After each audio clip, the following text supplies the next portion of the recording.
Hi friends, welcome to zero IAS. Laxmikanth polity के series में आज हम लोग गवर्नर राज्यपाल को 15-20 मिनट में कंप्लीट करने की कोशिश करेंगे। स्वागत है आपका जीरो आईएएस में। बिना देरी के शुरू करते हैं 6th एडिशन लक्ष्मीकांत का गवर्नर चैप्टर, जो चैप्टर नंबर 30 में दिया हुआ है। जो इम्पोर्टेंट है प्रीलिम्स के लिए बस आपको वही बताऊँगा, ताकि आपका टाइम इधर उधर ना लगे, और जो भी फैक्ट हैं, जो भी कॉन्सेप्ट हैं, उसको आप ध्यान में रखिए, ताकि आपको प्रीलिम्स में क्वेश्चन सही करने में ज़्यादा दिक्कत का सामना ना करना पड़े। टाइम भी बचेगा और कॉन्सेप्ट याद भी रहेगा। देखिए, इंडिया में पार्लियामेंट्री सिस्टम ऑफ गवर्नमेंट, ठीक है, मतलब कि जो लोकसभा है या स्टेट लेजिस्लेटिव असेंबली है, वो जिम्मेदार ठहराता है एग्जीक्यूटिव को, ठीक है। तो जो सेंटर पे, आपको पता है इंडिया में फेडरलिज्म है, तो जो सेंटर पे संस्था है वही संस्था आपका स्टेट पे है, ठीक है। तो यहाँ पे जिस तरह गवर्नर है, तो यहाँ सेंटर में जिस तरह प्रेसिडेंट है, उसी तरह स्टेट में क्या है, गवर्नर है, ठीक है। तो ये ध्यान देना है। तो जो गवर्नर का ऑफिस है वो पार्ट 6 में मेंशन है, ठीक है, और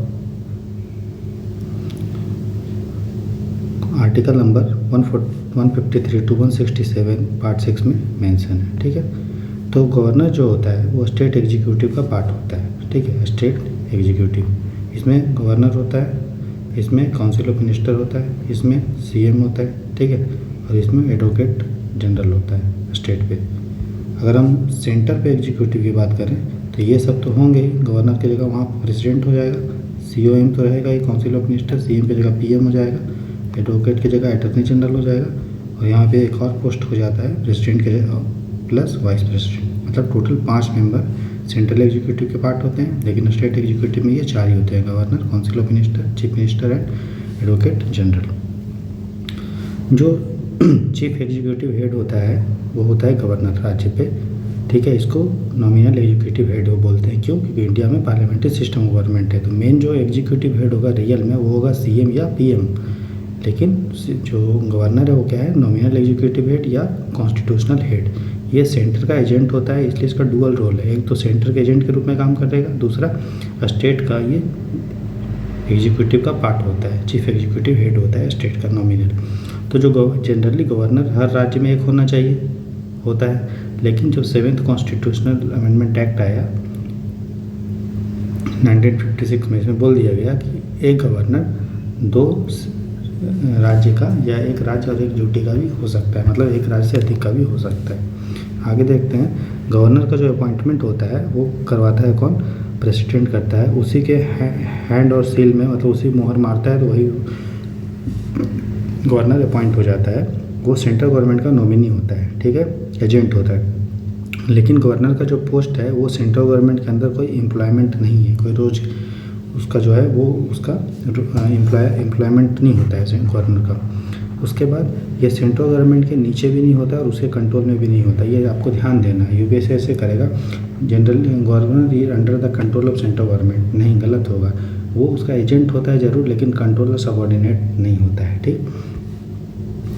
वो उसका नॉमिनी होता है, ठीक है, वो एम्प्लॉयमेंट नहीं है सेंट्रल गवर्नमेंट में। जो हमारा कॉन्स्टिट्यूशन जब बनने के पहले जब डिस्कस हुआ था, ड्राफ्ट कॉन्स्टिट्यूशन हुआ था, तो उसमें डायरेक्ट इलेक्शन बोला गया था गवर्नर का, लेकिन कॉन्स्टिट्यूएंट असेंबली ने अभी प्रेजेंट सिस्टम में लेके आया, जिसमें गवर्नर को प्रेसिडेंट क्या करता है, अपॉइंट करता है, उसका इलेक्शन नहीं होता है। तो हमारे तुमको यूपीएससी कंफ्यूज करने के लिए दे सकता है कि ड्राफ्ट कॉन्स्टिट्यूशन में गवर्नर का अपॉइंटमेंट का प्रोसीजर है, जिसमें प्रेसिडेंट अपॉइंट करता है, तो ये गलत होगा। ड्राफ्ट कॉन्स्टिट्यूशन में बोला गया था डायरेक्ट इलेक्शन, लेकिन कॉन्स्टिट्यूएंट असेंबली ने डिबेट करके बोला कि हमें क्या करना है, नॉमिनेशन करना है, हमें क्या करना है, अपॉइंटमेंट करना है प्रेसिडेंट के द्वारा, डायरेक्ट इलेक्शन नहीं होगा। क्यों? क्योंकि इंडिया में पार्लियामेंट्री सिस्टम गवर्नमेंट है, यहाँ पे सीएम का अपॉइंटमेंट होता है, ठीक है ना, सीएम का इलेक्शन होता है, ठीक है। प्रेसिडेंट का होता है इलेक्शन, लेकिन इनडायरेक्ट इलेक्शन होता है, ठीक। गवर्नर का क्या होगा, नॉमिनेशन होगा। अमेरिका में क्या है, गवर्नर का इलेक्शन डायरेक्ट इलेक्शन होता है, लेकिन कनाडा में क्या होता है, अपॉइंट किया जाता है, कौन, गवर्नर जनरल वहाँ का करता है, ठीक है, मतलब समझ लीजिए वहाँ का प्रेसिडेंट। इसीलिए इंडिया ने कनाडियन मॉडल को डेवलप किया। हमारा जो मॉडल है पार्लियामेंट्री सिस्टम ऑफ गवर्नमेंट है जो वो कनाडा से ज़्यादा मिलता जुलता है, ठीक है, याद रखिएगा ये। तो कॉन्स्टिट्यूशन में सिर्फ 2 क्वालिफिकेशन बताया गया गवर्नर का, एक तो वो भारत का नागरिक होना चाहिए और दूसरा उसका एज होना चाहिए 35 साल। बाकी हम लोग 2 कन्वेंशन को फॉलो करते हैं कि जनरली हो तो कन्वेंशन फॉलो करते हैं। पहला ये कि वो आउटसाइडर होना चाहिए, मतलब गवर्नर जिस राज्य का है, मान लो कोई गवर्नर झारखंड को अपॉइंट करना है तो वो झारखंड का नहीं होना चाहिए, लोकल, ठीक। दूसरा, अगर वो अपॉइंट करे प्रेसिडेंट गवर्नर को तो उस जिस राज्य में अपॉइंट कर रहा है उसके सीएम से वो कंसल्ट करे।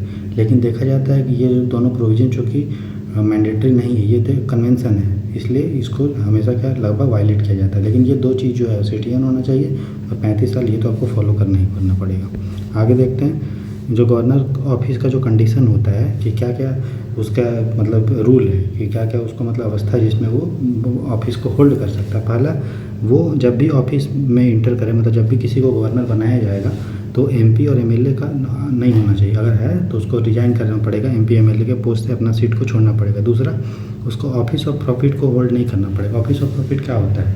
लाभ का पद।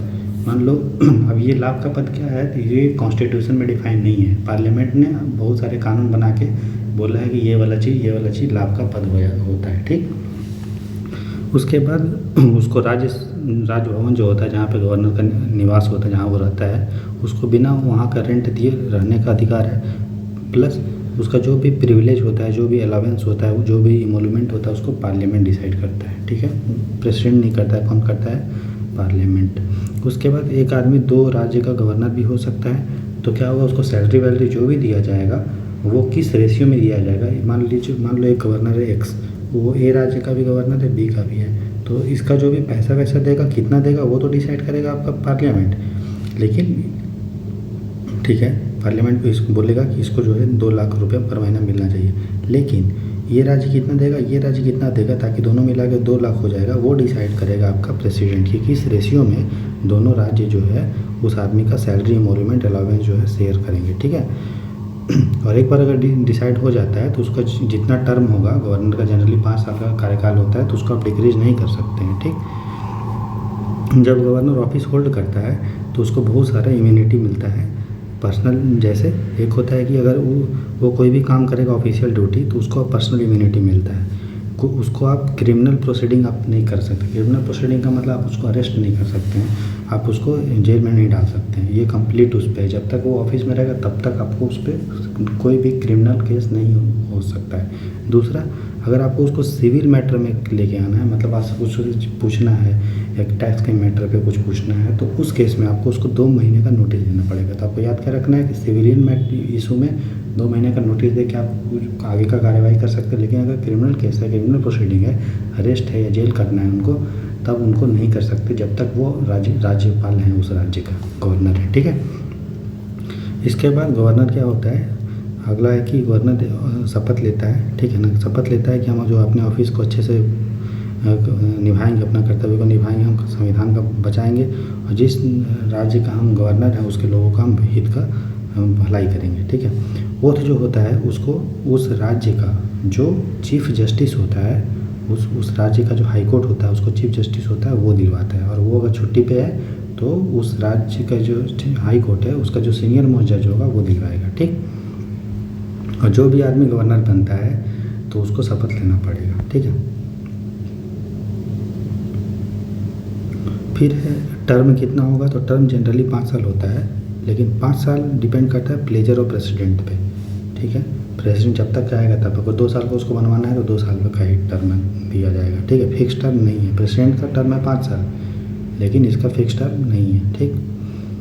वो रिजाइन कभी भी कर सकता है प्रेसिडेंट को देके, क्योंकि उसको अपॉइंट कौन किया है, प्रेसिडेंट। अपॉइंटिंग अथॉरिटी कौन है, प्रेसिडेंट। तो किसको रिजिग्नेशन देगा, प्रेसिडेंट को, ठीक है। सुप्रीम कोर्ट ये बोला है कि जो प्लेजर है कि कब तक, प्लेजर मतलब उसकी इच्छा शक्ति पर डिपेंड करेगा प्रेसिडेंट के, वो नॉन जस्टिसिएबल है। मतलब अगर प्रेसिडेंट उसको हटा दिया तो आप सुप्रीम कोर्ट में या कहीं भी ये कोर्ट में नहीं जा सकते कि उसको क्यों हटाया गया। वो प्लेजर है प्रेसिडेंट की इच्छा शक्ति पर डिपेंड करता है, जब तक वो चाहेगा तब तक गवर्नर रहेगा, ठीक है। वो कभी भी remove by president at any time, ठीक। कॉन्स्टिट्यूशन ने कोई भी ग्राउंड नहीं दिया है कि किस आधार पे करेगा, वो सब चीज़ प्रेसिडेंट पे डिपेंड करता है, कब हटाना है, कब अपॉइंट करना है, ठीक। वो अब चूँकि देखिए इंडिया में पार्लियामेंट्री सिस्टम गवर्नमेंट है, तो आर्टिकल 72, 73 में कुछ भी ये क्या बोला गया है 52 में कि प्रेसिडेंट जो भी करेगा वो सेंट्रल गवर्नमेंट के सलाह पे करेगा, ठीक है ना। तो करता प्रेसिडेंट है, लेकिन उसके पीछे जो हाथ होता है वो होता है सरकार का, सेंट्रल गवर्नमेंट का, ठीक। उसी तरह प्रेसिडेंट उसको ट्रांसफ़र भी कर सकता है, ठीक है। For the rest of term मान लीजिए जनरली 5 साल होता है, तो 3 साल एक किसी राज्य में, झारखंड में गवर्नर है, अगर बिहार का गवर्नर इसी को बनाना है तो 2 साल के लिए हो जाएगा ये, ठीक है। और इस गवर्नर का अपॉइंटमेंट भी हो सकता है, मतलब 5 साल कहीं रहे, फिर 5 साल वहीं उसी राज्य में रहे या दूसरे राज्य में रहे, वो कर सकता है कुछ भी, सब डिपेंड करता है प्रेसिडेंट पे, ठीक है। और प्रेसिडेंट मान लीजिए 5 साल का कार्यकाल है गवर्नर का, तो जब तक नया गवर्नर नहीं आ जाएगा तब तक वो लंबे समय तक भी रह सकता है, ताकि राज्य में हमेशा एक गवर्नर ज़रूर रहे, ठीक है। भले उसका कार्यकाल 5 से 8 साल क्यों ना हो जाए, जब तक गवर्नर नया नहीं आएगा तब तक गवर्नर वही रहेगा जो पहले था, ठीक है। ताकि कोई इंटरेगन ना रहे, मतलब बीच में गैप ना रहे, मतलब बिना राज्यपाल के राज्य ना रहे, ठीक। प्रेसिडेंट और भी अगर मान लीजिए गवर्नर है, ठीक है, वो काम नहीं कर पा रहा है, उसकी डेथ हो गई है, तो कौन गवर्नर बनेगा, ठीक है, ये डिपेंड करता है प्रेसिडेंट पे, ठीक है। तो जनरली जो उस राज्य का जो हाई कोर्ट है उसका जो चीफ जस्टिस है वही गवर्नर बन जाता है, तो उसी को वो प्रेसिडेंट अपॉइंट कर देगा कि आप ही अभी तक के लिए अभी का गवर्नर है, ठीक है। तो वो डिपेंड किस पे करता है, प्रेसिडेंट पे। रूल्स बनाता है इमरजेंसी केस में, कंटिजेंसी में, जब गवर्नर अपना काम को अच्छे से नहीं कर पाता है। कौन बनाता है, प्रेसिडेंट, पार्लियामेंट नहीं बनाता है, ठीक। अब देखिए गवर्नर का जो पावर है वो एग्जीक्यूटिव पावर है, लेजिस्लेटिव है, फाइनेंशियल है, जुडिशियल है, लेकिन गवर्नर को डिप्लोमेटिक पावर नहीं है, प्रेसिडेंट का है। हम लोग देखेंगे कोई भी ट्रीटी होती है, इंटरनेशनल ट्रीटी, या कोई एम्बेसडर बाहर से आता है, राजदूत, तो गवर्नर प्रेसिडेंट रिसीव करता है, गवर्नर नहीं करता। उसी तरह मिलिट्री पावर नहीं है, जो प्रेसिडेंट होते हैं वो जो तीनों जो आर्मी है, नेवी है या एयरफोर्स है, तीनों को सुप्रीम कमांडर होते हैं, लेकिन गवर्नर कुछ नहीं होता है। उसी तरह इमरजेंसी पावर नहीं है। हम लोग जब जो इमरजेंसी पढ़ेंगे, article 352 national emergency, article 356 state emergency या प्रेसिडेंट रूल, या आर्टिकल 360 फाइनेंशियल इमरजेंसी, तो गवर्नर को ये सब तीनों में जो पावर होता है वो होता है प्रेसिडेंट को, गवर्नर को कोई पावर नहीं। भाई इसलिए बोला गया प्रेसिडेंट, गवर्नर को कोई भी डिप्लोमेटिक पावर गवर्नर का नहीं है, कोई मिलिट्री पावर नहीं है, और कोई भी इमरजेंसी पावर गवर्नर का नहीं है। तो भाई गवर्नर के पास फिर कौन सा पावर बचा, तो गवर्नर के पास जो पावर है वो है executive power, legislative power, financial power, judicial power. अब एग्जीक्यूटिव पावर क्या क्या है, तो देखिए जो भी वो नॉमिनल एग्जीक्यूटिव है, स्टेट का चीफ एग्जीक्यूटिव हेड है, तो जो भी एग्जीक्यूटिव एक्शन होता है राज्य सरकार जो भी करती है वो गवर्नर के नाम पे ही करती है। गवर्नर चाहे तो अपने नाम पे जो भी काम हो रहा है उसके वो कैसे होगा, क्या उसका लिए रूल्स होगा, वो गवर्नर बना सकता है। साथ ही साथ जो स्टेट गवर्नमेंट का कोई भी काम कैसा होगा, किसको कोई मिनिस्ट्री दिया जाएगा तो कैसे दिया जाएगा, वो डिसाइड करता है गवर्नर। देगा कौन, गवर्नर। किसके सलाह पे देगा, चीफ मिनिस्टर की सलाह पे कोई भी मिनिस्ट्री देगा, लेकिन कैसे देगा, रूल्स उसका क्या होगा, वो डिसाइड करता है गवर्नर। साथ ही साथ वो चीफ मिनिस्टर और भी मिनिस्टर होते हैं उसको अपॉइंट करता है, वो अपॉइंट करता है एडवोकेट जनरल का। एडवोकेट जनरल मतलब समझ लीजिए उस राज्य का सबसे बड़ा लॉ ऑफिसर, ठीक है। जैसे कि एक राज्य सरकार का कहीं भी डिस्प्यूट होता है तो उस राज्य को सरकार को कोर्ट में कौन रिप्रेजेंट करेगा, तो वो रिप्रेजेंट करता है एडवोकेट जनरल। और सेंट्रल गवर्नमेंट में सेंटर को किसी कोर्ट में कौन रिप्रेजेंट करता है, अटॉर्नी जनरल, ठीक है। तो एडवोकेट जनरल जो को अपॉइंट करता है गवर्नर और उसका रिम्यूनरेशन डिसाइड करता है, और वो एडवोकेट जनरल कब तक उस पोस्ट पे रहेगा, एडवोकेट जनरल के पोस्ट पे, वो भी डिपेंड करेगा गवर्नर। स्टेट इलेक्शन कमिश्नर को अपॉइंट करता है गवर्नर, उसका डिटरमाइन करता है कंडीशन ऑफ सर्विस और टेन्योर कब तक रहेगा। लेकिन अगर उसको हटाना है तो सिर्फ और सिर्फ जिस तरह हाई कोर्ट का जज हटता है, हाई कोर्ट का जज कैसे हटता है, जिस तरह सुप्रीम कोर्ट का जज हटता है। सुप्रीम कोर्ट को आज मैंने बहुत डिटेल में 3 पेज में कंप्लीट किया है 20-25 मिनट में, तो आप उसको ज़रूर देखें। प्ले लिस्ट भी बना दिया हूँ मैं, पॉलिटी का भी और इकोनॉमी का भी, तो ज़रूर देखें उसको। तो जिस तरह से हाई कोर्ट का जज को रिमूव किया जाता है उसी तरह स्टेट इलेक्शन कमिश्नर को भी हटाया जाता है उसके पोस्ट से, लेकिन उसको अपॉइंट कौन करता है, गवर्नर। उसी तरह स्टेट पब्लिक सर्विस जो कमीशन है उसको भी अपॉइंट करेगा कौन, उसके मेंबर, और उसको चेयरमैन को कौन अपॉइंट करेगा, गवर्नर। लेकिन वो हटेगा कैसे, तो हटाएगा उसको कौन, प्रेसिडेंट, और ना कि गवर्नर। प्रेसिडेंट कैसे हटाता है, तो मैटर किसके पास जाता है बताइए, कोर्ट के पास, सुप्रीम कोर्ट के पास, ये भी बताया हूँ। फिर वो देखता है कि ये मिसबिहेवियर का ग्राउंड है क्या, तो सुप्रीम कोर्ट फिर बोलता है कि ठीक है, ये जो यूपीएससी के मेंबर है या चेयरमैन है वो मिसबिहेव किए हैं। मिसबिहेवियर क्या है वो भी डिफाइन नहीं है सुप्रीम को, मतलब वो भी कॉन्स्टिट्यूशन में डिफाइन है, वो मतलब कन्वेंशन के आधार पे डिसाइड हुआ। ठीक, तो देखिए, तो उसको भी हटाता कौन है, स्टेट पब्लिक सर्विस कमीशन को अपॉइंट तो करेगा गवर्नर, लेकिन उसको हटाना है तो प्रेसिडेंट हटाएगा, गवर्नर नहीं हटाता। उसी तरह वो राज्य में किस तरह से प्रशासन हो रहा है उससे उसको लेके वो राज्य सरकार से इंफॉर्मेशन ले सकता है। वो चीफ मिनिस्टर को ये बोल सकता है कि कोई अगर कोई डिसीजन है जिस पे मिनिस्टर ने फैसला तो ले लिया है, ठीक है, लेकिन काउंसिल ऑफ मिनिस्टर ने को कंसिडर नहीं किया गया है, तो उस मैटर को भी वो पूछ सकता है। ठीक है, उसके बाद राज्य में अगर स्टेट इमरजेंसी लगाना है या कॉन्स्टिट्यूशनल इमरजेंसी या प्रेसिडेंट रूल लगाना है तो वो प्रेसिडेंट को क्या कर सकता है, रिकमेंड कर सकता है। ठीक, अच्छा, जब प्रेसिडेंट रूल होता है तो जो गवर्नर को जो भी पावर दिया जाता है वो प्रेसिडेंट देता है, और प्रेसिडेंट के उसको जो है एजेंट ऑफ द प्रेसिडेंट के रूप में गवर्नर काम करता है। गवर्नर जो होता है यूनिवर्सिटी का चांसलर होता है, ये बहुत इंपॉर्टेंट है, याद रखिएगा। ठीक है, प्रेसिडेंट नहीं होता है। और गवर्नर क्या करता है, जो वाइस चांसलर होता है यूनिवर्सिटी का राज्य में, उसको अपॉइंट भी करता है। ठीक, लेजिस्लेटिव पावर मतलब रिलेटेड टू बिल, कोई कानून से रिलेटेड, तो जो गवर्नर होता है वो इंटीग्रल पार्ट होता है स्टेट लेजिस्लेचर का। जिस तरह प्रेसिडेंट होता है सेंट्रल पार्लियामेंट का पार्ट होता है, उसी तरह राज्य में जो विधानसभा होता है, विधान परिषद होता है, किसी किसी राज्य में एमएलए होते हैं, एमएलसी होते हैं, और जो गवर्नर होता है वो उसका पार्ट होता है, याद रखिएगा। He is not a member, नहीं होता है, पार्ट होता है। ठीक, तो वो पार्ट होने के नाते क्या उसको पास पावर है कि वो हाउस को कब बुलाना है, कब जो है उसकी मीटिंग को सस्पेंड करना है। उसी तरह जब भी जो है पहला इलेक्शन होने के बाद, फर्स्ट जब जनरल इलेक्शन होता है, जो पहला उसका सेशन होता है, सभा होता है, तो वो हाउस को एड्रेस करता है। उसी तरह जब हर साल के बाद जो पहला सेशन होगा वो हाउस को एड्रेस करेगा। उसी तरह जब कोई भी बिल पेंडिंग है तो वो जो उसका जो विधानसभा है उसमें वो मैसेज डाल सकता है कि इस बिल से रिलेटेड ये कि ये इतने दिन से पेंडिंग है, इस पर क्या आपका राय है। ठीक है, हाउस को पूछ सकता है विधानसभा को। उसी तरह जब स्पीकर और डिप्यूटी स्पीकर का पोस्ट जो है स्टेट लेजिस्लेटिव असेंबली में वैकेंट है, या फिर स्टेट लेजिस्लेटिव काउंसिल में अगर चेयरमैन या डिप्यूटी चेयरमैन का पोस्ट खाली है, तो गवर्नर को यह अधिकार है कि बाकी जो मेंबर बचे हैं उन्हीं में से किसी को स्पीकर या डिप्यूटी स्पीकर बना सकता है। वो कि हाउस को वो मतलब क्या करने के लिए, प्रिसाइड करने के लिए स्पीकर बना सकता है, और अगर लेजिस्लेटिव काउंसिल है तो वहाँ पे वो चेयरमैन बना सकता है। स्टेट लेजिस्लेटिव, आपको पता है कि स्टेट लेजिस्लेटिव जो काउंसिल होता है किसी किसी राज्य में है, उसमें जितने भी मेंबर होते हैं उसके 1/6 मेंबर को गवर्नर क्या करता है, नॉमिनेट कर सकता है। जिस तरह राज्यसभा में प्रेसिडेंट 12 मेंबर को art, science, literature and social service से कर सकता है, उसी तरह गवर्नर 1/6 मेंबर, जितने भी एमएलसी होंगे उसके 1/6 मेंबर को गवर्नर नॉमिनेट करता है 5 फील्ड से, 5 फील्ड से, art, science, literature, social service. ये तो प्रेसिडेंट भी करते थे इस ग्राउंड पे।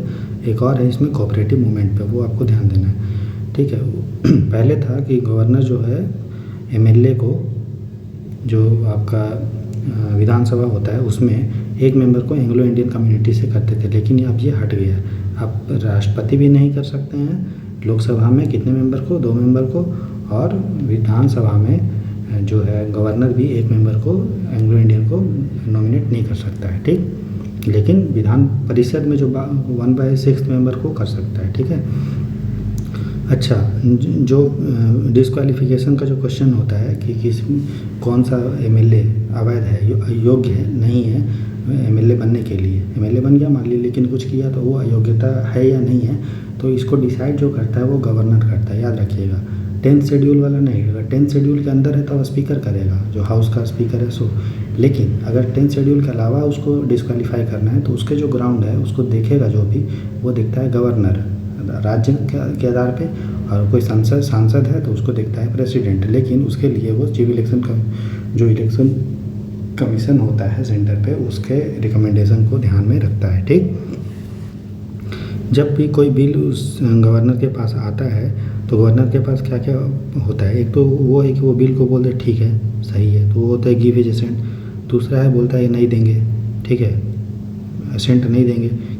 और तीसरा है कि वो बिल को रिटर्न कर देता है, लेकिन मनी बिल नहीं होना चाहिए। मनी बिल को वो रिटर्न नहीं कर सकता। मनी बिल को तो उसको देना ही है, साइन करना है, ठीक है, सही है, या उसको अपने पास रख सकता है। लेकिन नॉर्मल बिल को वो रिटर्न कर सकता है। लेकिन मान लीजिए वही वाला बिल वापस अगर इसके पास आ जाता है तो उसको साइन करना पड़ेगा, ठीक है। और चौथा उसके पास ऑप्शन ये तीनों ऑप्शन जो है प्रेसिडेंट के पास भी है, लेकिन गवर्नर के पास एक स्पेशल है कि वो प्रेसिडेंट के कंसिडरेशन के लिए वो बिल को रिजर्व कर सकता है, ठीक है। कुछ बिल को उसको कंपल्सरी रिजर्व करना पड़ेगा, जैसे जो बिल डीपीएसपी के अगेंस्ट होगा, जो बिल कॉन्स्टिट्यूशन के अगेंस्ट होगा, जो बिल देश के हित के अगेंस्ट होगा, जो बिल राष्ट्र जो मुद्दा है उसके मतलब जो राष्ट्र मुद्दा के अगेंस्ट होगा वो, जो बिल प्रॉपर्टी को एक्विजिशन करने के लिए कंपल्सरी एक्विजिशन करने के लिए होगा वो, साथ ही साथ जिस बिल से स्टेट हाई कोर्ट का पावर को कम होगा, खतरे में आएगा, वो बिल को भी गवर्नर को कंपल्सरी रिजर्व करना पड़ेगा। बाकी बिल रिजर्व करना है नहीं करना है वो डिपेंड करेगा गवर्नर पे। लेकिन ये जो 5-6 प्रकार का बिल है उसको कंपल्सरी गवर्नर प्रेसिडेंट के पास रिजर्व करेगा। इसके अलावा और गवर्नर का पास पावर है कि वो ऑर्डिनेंस इशू कर सकता है। ऑर्डिनेंस एक तरह का कानून होता है जब दोनों में से कोई भी हाउस, चाहे विधानसभा या विधान परिषद जिस राज्य में, अगर वो सेशन में नहीं है, क्योंकि सेशन में होगा तभी कानून बनेगा। अगर सेशन में नहीं है और फिर भी लगे कि कानून बनाने की ज़रूरत है तो गवर्नर के पास पावर है, और सेंटर पे जो है आपका राष्ट्रपति के पास पावर है कि वो ऑर्डिनेंस इशू कर सकता है। आर्टिकल 123 के अंदर आपका प्रेसिडेंट और 213 के अंदर जो है 213 का जो है राज्यपाल, ठीक। तो ये ध्यान देना है आपको। तो ऑर्डिनेंस मेकिंग का पावर है, और ऑर्डिनेंस जब भी अप्रूव हो जाता है स्टेट लेजिस्लेचर से उसको 6 सप्ताह के अंदर उसको अप्रूव करना है, ठीक। ये सबसे इम्पोर्टेंट गवर्नर का लेजिस्लेटिव पावर है। लेजिस्लेटिव पावर में है कि जो स्टेट फाइनेंस कमीशन होता है, जो स्टेट पब्लिक सर्विस कमीशन होता है, जो CAG का होता है, ठीक है, जो आपका CAG का जो रिपोर्ट होता है उसको गवर्नर विधानसभा के पटल पर रखवाता है, ठीक है, ये ध्यान देना है आपको। फिर गवर्नर का कुछ फाइनेंशियल पावर है, जैसे वो जो बजट होता है स्टेट, देखिए बजट वर्ड कॉन्स्टिट्यूशन में नहीं लिखा हुआ है लेकिन एनुअल फाइनेंशियल स्टेटमेंट लिखा हुआ है। तो बजट को पटल पे रखवाना, विधानसभा के पटल पे रखवाना, ये जिम्मेदारी जो है किसके हाथ में है, गवर्नर के हाथ में। ये फाइनेंस मिनिस्टर के थ्रू रखवाता है, ठीक। मनी बिल को अगर इंट्रोड्यूस करना है स्टेट लेजिस्लेटिव असेंबली में तो बिना गवर्नर के पहले रिकमेंडेशन के नहीं होगा, उसको रिकमेंड उससे पूछना पड़ेगा। उसी तरह अगर कोई मिनिस्टर को पैसा चाहिए, ठीक है, बजट में पैसा चाहिए होता है अलग अलग मिनिस्ट्री को, उसी को बोलते हैं डिमांड फॉर ग्रांट। मुझे इतना रुपया चाहिए। ग्रांट क्यों बोल रहे हैं? क्योंकि ग्रांट ऐसा चीज़ होता है जिसको एक बार दे दिया जाता है तो आपको रिटर्न नहीं करना पड़ता है। तो मिनिस्ट्री को क्या होता है कि बजट से इतना पैसा चाहिए होता है तो उसको रिटर्न थोड़ी ना करता है, इसलिए उसको बोलते हैं डिमांड फॉर ग्रांट। तो वो डिमांड रखता है किसके लिए, भाई हमको ग्रांट दे दो, हम आपको वापस नहीं करेंगे, इसे हम जो है अलग अलग सेक्टर में इन्वेस्ट करेंगे, अलग अलग सेक्टर में खर्च करेंगे।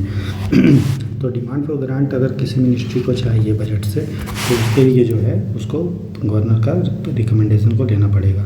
साथ ही साथ एक कंटिजेंसी फंड होता है, इमरजेंसी के लिए गवर्नर अपने पास रखता है, उससे अगर कोई एडवांस निकालना है, ठीक है ना, तो उसके लिए भी गवर्नर को पास पावर है। साथ ही साथ जब स्टेट फाइनेंस जो स्टेट पे जो वित्त आयोग होता है स्टेट पे, उसको हर 5 साल में बनाने का पावर जो होता है वो गवर्नर के पास पावर होता है। एक चीज़ और ध्यान में दीजिएगा, मैं फाइनेंस कमीशन 5 मिनट में पढ़ाया हूँ, मैंने वहाँ पे पूरा अच्छे से बताया और वो ये भी बताया कि स्टेट फाइनेंस कमीशन और जो सेंटर पे फाइनेंस कमीशन है दोनों में क्या डिफरेंस है, ठीक है, ध्यान दीजिएगा, उसको पढ़िएगा, देखिएगा।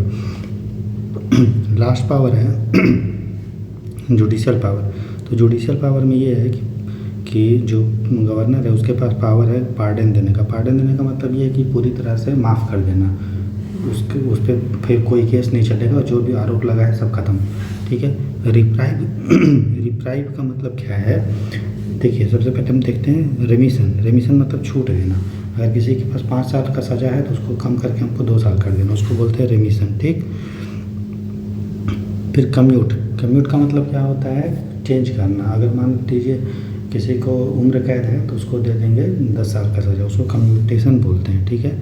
एक रिप्राइव होता है, ठीक है। रिप्राइव का मतलब ये है कि उस पर जो भी अभी सज़ा है उस पर भी हम रोक लगा दे रहे हैं, ठीक, उसको रिप्राइव बोलते हैं। रिस्पाइट और कम्यूटेशन दोनों एक तरह का है, लेकिन रिस्पाइट में भी हम लोग क्या करते हैं, कम्यूटेशन में क्या करते हैं, किसी को अगर हार्ड क्राइम मिला हुआ है, हार्ड पनिशमेंट मिला है तो उसको सॉफ्ट पनिशमेंट देते हैं।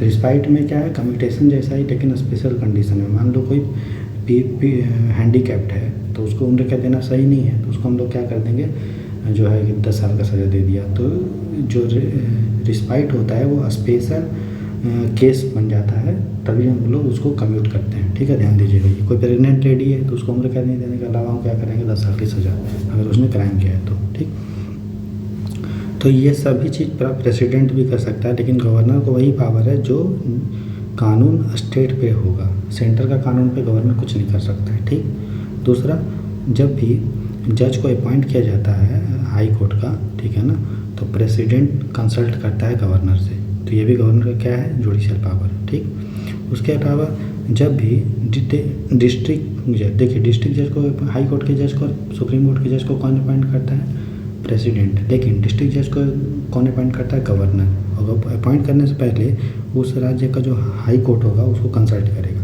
उसी तरह और भी जो भी ट्राइब्यूनल्स होते हैं, या राज्य में और भी जो छोटे छोटे कोर्ट होते हैं, तहसील पे होते हैं या ब्लॉक में जो भी कोर्ट होते हैं, ट्राइब्यूनल्स होता है, तो उसमें जो जुडिशियल ऑफिसर होता है उसको अपॉइंट कौन करता है, गवर्नर। लेकिन उसके लिए उसको स्टेट हाई कोर्ट से तो कंसल्ट करना ही पड़ेगा, लेकिन स्टेट का पब्लिक सर्विस कमीशन से भी करना पड़ेगा। तो देखिए फ्रेंड, इस तरह से हमने 20-25 मिनट में जो है गवर्नर का कंप्लीट कर लिया है लगभग। अब 3 टेबल है जिसमें हम लोग को वीटो पावर कंपेयर किया गया है प्रेसिडेंट और गवर्नर का, और दूसरा टेबल है जिसमें हम लोग को कंपेयर किया गया है ऑर्डिनेंस मेकिंग पावर प्रेसिडेंट और गवर्नर का, और तीसरा टेबल है जिसमें हम लोग को बताया गया है कि पार्डनिंग पावर जो प्रेसिडेंट और गवर्नर का क्या क्या डिफरेंस है, बस ये। उसके बाद एक छोटा सा है कि कौन पोजीशन क्या है, कॉन्स्टिट्यूशनल पोजीशन। तो बस उसके बाद ये जो चैप्टर जो है ख़त्म है। तो चूँकि 20-25 मिनट का हो गया है, तो मैं चाहता हूँ कि कल इसको जो है फिर से या आज शाम में इसको एक लेक्चर बना के और ये टेबल को कंप्लीट कर दूंगा। तब तक जो है आप इस चैनल को सब्सक्राइब करिए और अच्छे से पढ़े, ध्यान लगा के, और फोकस होकर पढ़िए, इधर उधर भटकना नहीं है। जो भी मैं बता रहा हूँ उसको ध्यान में रख के पढ़िए। हम लोग का एग्ज़ाम है 28 मई में, तो उसी को टारगेट करके ये लेक्चर आपका बनाया जा रहा है। तो जो भी इम्पोर्टेंट है बस उसी को मैं पढ़ा रहा हूँ, बाकी आपको समझा दिया। 20-25 मिनट में आप अगर इतने अच्छे से आप पढ़ ले रहे हैं तो आपका क्वेश्चन आराम से वहाँ पे सही हो जाएगा। हमें बूंद बूंद करके सागर को भरना है, और हम लोग जो है 28 मई तक पूरा सिलेबस कंप्लीट भी हो जाएगा, रिवीजन भी हो जाएगा, और बहुत सारे क्वेश्चन को प्रैक्टिस भी कर लेंगे, ताकि आपको प्रीलिम्स 2023 निकालने में कोई भी दिक्कत का सामना ना करना पड़े। इसीलिए इस चैनल को आप सब्सक्राइब करें और आपको बेल आइकन को दबा दें और नोटिफिकेशन ताकि आते रहे, और मन लगा के फोकस होकर पढ़ें। तो इसी के साथ आज जो है इस लेक्चर को यहीं पे ख़त्म करता हूँ। All the best, happy study and be confident and enjoy your life.